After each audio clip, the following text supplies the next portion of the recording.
বছরে যে পুজো তা তুলে ধরেছে বাংলার সৃজন শিল্পকে।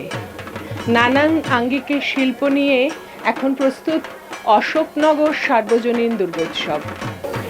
বিষ্ণুপুরের মাটির ঘোড়া টেরাকোটার কাজ, সবংয়ের মাদুর কাঠির কাজ, তালপাতার পাখা, সবটাই আমাদের এই বাংলার সৃজন শিল্প।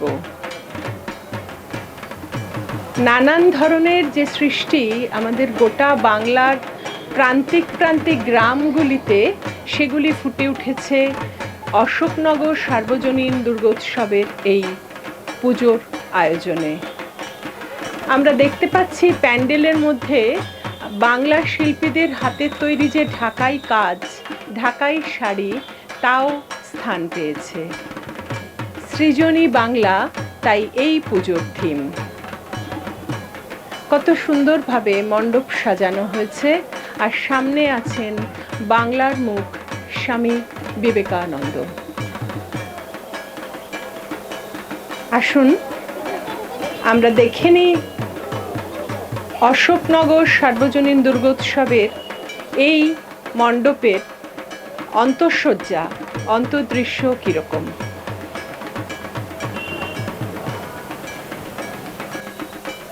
আমাদের সঙ্গে আছেন অশোকনগর সার্বজনীন দুর্গোৎসব কমিটির উদ্যোক্তারা।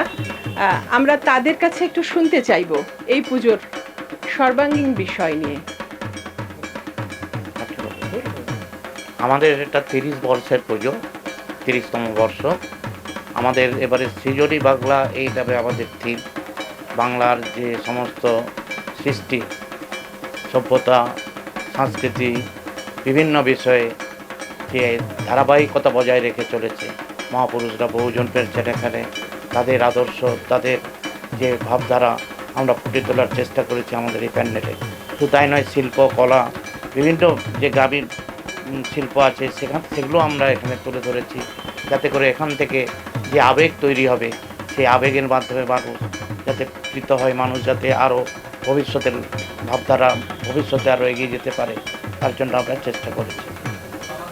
আপনাকে জিজ্ঞেস করছি যে সামাজিক কোনো কাজকর্ম অশোকনগর রেনেসাঁস ক্লাবের উদ্যোগে অশোকনগর সার্বজনীন পুজোয় যেগুলি অনুষ্ঠিত হয় সেগুলি নিয়ে একটু বলুন।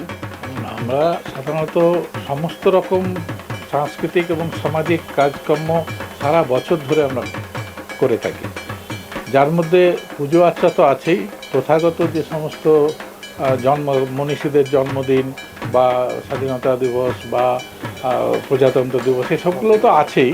তাছাড়া আমাদের সবচেয়ে বড় একটা আছে, সেটা হচ্ছে সারা বাংলা ছোট নাটক প্রতিযোগিতা। এটা আমরা আজকে প্রায় 13 বছর ধরে আমরা করে আসছি। আর এছাড়াও রক্তদান শিবির, চারা গাছ বিতরণ, মানুষের মধ্যে চেতনার উন্মেষ ঘটে, এমন দিকগুলোই আমরা তুলে ধরতে চাই আমাদের সারা বছরের কার্যক্রমের মধ্যে। ধন্যবাদ। আমাদের মধ্যে উপস্থিত আছেন বিদ্যাসাগর বিশ্ববিদ্যালয়ের সম্মাননীয় রেজিস্ট্রার ডক্টর জয়ন্ত কিশোর নন্দী মহাশয়। তিনি অশোকনগর সার্বজনীন দুর্গোৎসব কমিটির হাতে বেতার বিদ্যাসাগর মাতৃশক্তি শারদ সম্মান 2025 স্মারকটি তুলে দিচ্ছে। বেতার বিদ্যাসাগর মাতৃশক্তি শারদ সম্মান 2025 পায়ে পায়ে আমরা মেদিনীপুর শহর জুড়ে পরিক্রমায়। আমরা অশোকনগর সার্বজনীন দুর্গোৎসবের এই প্যান্ডেল থেকে এরপর চলে যাই, দেখি আরও নতুন একটি মণ্ডপে, সেখানে আমাদের জন্য আরও কী চমক অপেক্ষা করে আছে। সঙ্গে থাকুন বন্ধুরা।